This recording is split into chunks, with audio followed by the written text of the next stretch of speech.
membahas lebih detail lagi mengapa piutang dilaporkan semacam itu. Ini sebenarnya merupakan pengulangan dari materi yang pernah kita bahas di mata kuliah akuntansi pengantar. Ya. Nggak apa-apa kita ulangi, tapi di sini kan kalau dulu di mata kuliah akuntansi pengantar itu lebih menekankan pada caranya seperti ini aja. Tapi di balik itu kurang dibahas. Ya.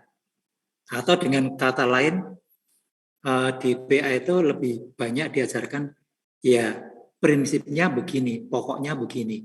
Tapi kalau di AKM kan juga harus dijelaskan konsepnya, latar belakangnya mas seperti apa. Nah, oleh karena itu di sini nanti penilaian piutang itu dikatakan dilakukan dengan metode atau dengan konsep yang disebut dengan net realizable value. Nilai bersih yang dapat direalisasi. Dapat direalisasi itu artinya apa? Dapat direalisasi dalam konteks piutang itu adalah yang benar-benar dapat diterima gitu. Nilai bersih yang diperkirakan dapat diterima.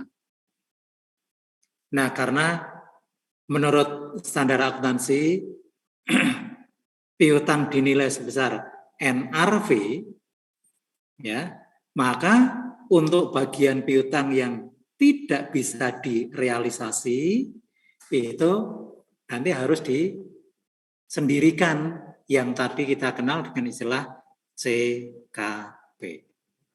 Ya. Nah, lalu bagaimana perlakuan akuntansi untuk bagian dari piutang yang diperkirakan tidak tertagih? Saya selalu menekankan kata diperkirakan. Karena diperkirakan itu nanti kenyataannya bisa benar-benar terjadi, bisa juga tidak, bisa juga terjadi sebagian, bisa juga terjadi melebihi perkiraan, nah macam-macam gitu ya. Tapi tentu saja di dalam memperkirakan kita tidak melakukannya secara ngawur, kita melakukannya menggunakan banyak pertimbangan, berbagai informasi, termasuk pengalaman periode-periode atau tahun-tahun sebelumnya, gitu ya. Nah, metode akuntansi untuk piutang tidak tertagih ini ada dua macam. Yang pertama, metode penghapusan langsung, yang kedua metode cadangan. Nah, meskipun ada penghapusan langsung, tapi ini secara teoritis tidak tepat. Mengapa tidak tepat? Karena di sini tidak memenuhi prinsip matching, ya, atau matching principle. Masih ingat ya di akuntansi pengantar 1 itu. Matching principle adalah sebuah prinsip yang sebetulnya kalau penjelasannya kan prinsip untuk pengakuan laba gitu ya. Nah, di situ intinya kita mempertemukan seluruh pendapatan dan seluruh beban yang terjadi pada periode yang sama. Nah, kalau kita menggunakan metode penghapusan langsung, maka prinsip matching menjadi tidak bisa diterapkan. Karena pengakuan pendapatan dan pengakuan bebannya itu bisa terjadi pada periode yang berbeda. Ya. Nah, kemudian yang kedua, dengan penghapusan langsung, piutang tidak dinyatakan sebesar NRV. Kalau tidak dinyatakan sebesar NRV, berarti tidak sesuai dengan ketentuan di standar akuntansi. Ya, jadi meskipun ada metode ini, tapi relatif metode ini tidak digunakan gitu. Kecuali oleh perusahaan-perusahaan kecil yang memang tidak terikat perusahaan perorangan ya.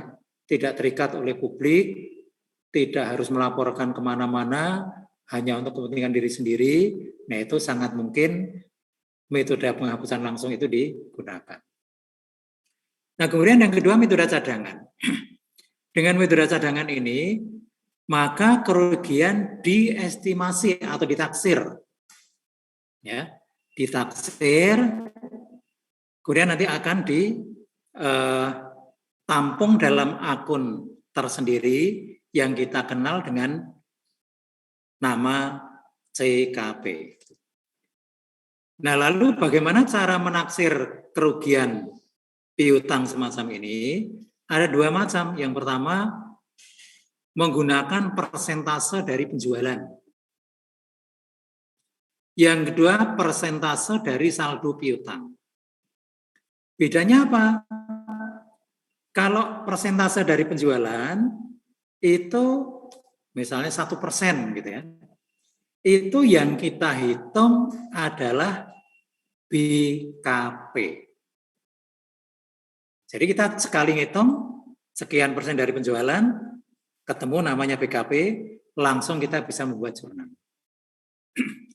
Tapi kalau yang kedua, persentase dari saldo piutang, itu yang kita hitung adalah CKP. Sehingga begitu selesai kita ngitung sekian persen dari saldo piutang, kita belum bisa membuat jurnal. Kita harus ngitung dulu berapa BKP-nya, barulah kita bisa menghitung, barulah kita bisa membuat jurnal. Ya. Nah, kita lihat penjelasan tambahan. Kalau kita menggunakan persentase penjualan, ya, nah ini sesuai dengan prinsip matching, ya, sesuai dengan prinsip matching. Artinya penjualan tahun tersebut itu nanti juga akan ditandingkan, dimatchkan dengan BKP yang terjadi pada tahun tersebut. Nah, ini dikenal dengan pendekatan laporan laba rugi atau income statement approach. Kemudian pendekatan kedua, persentase piutang. Nah, ini sesuai dengan standar akuntansi ya.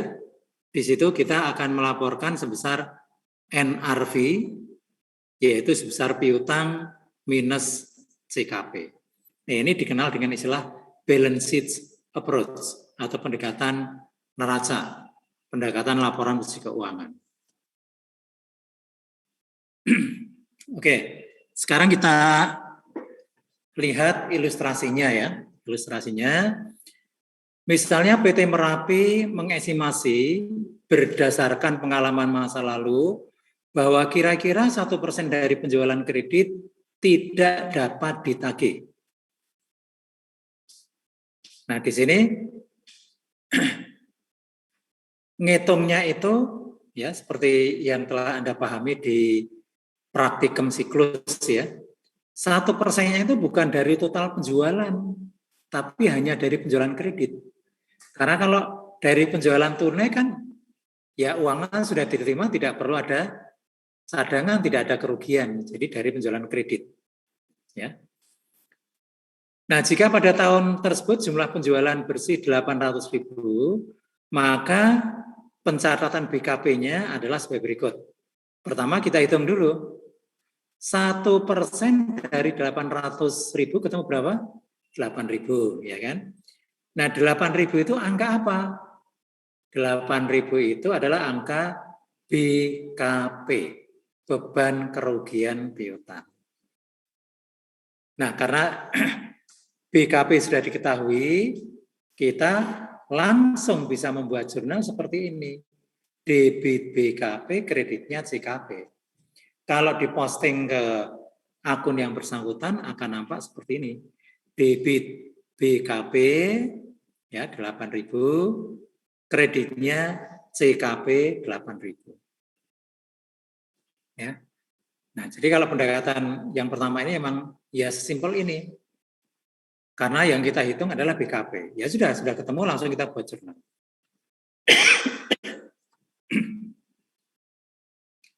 Nah, kemudian yang kedua, pendekatan persentase piutang. Pendekatan ini sebetulnya tidak memenuhi syarat matching. ya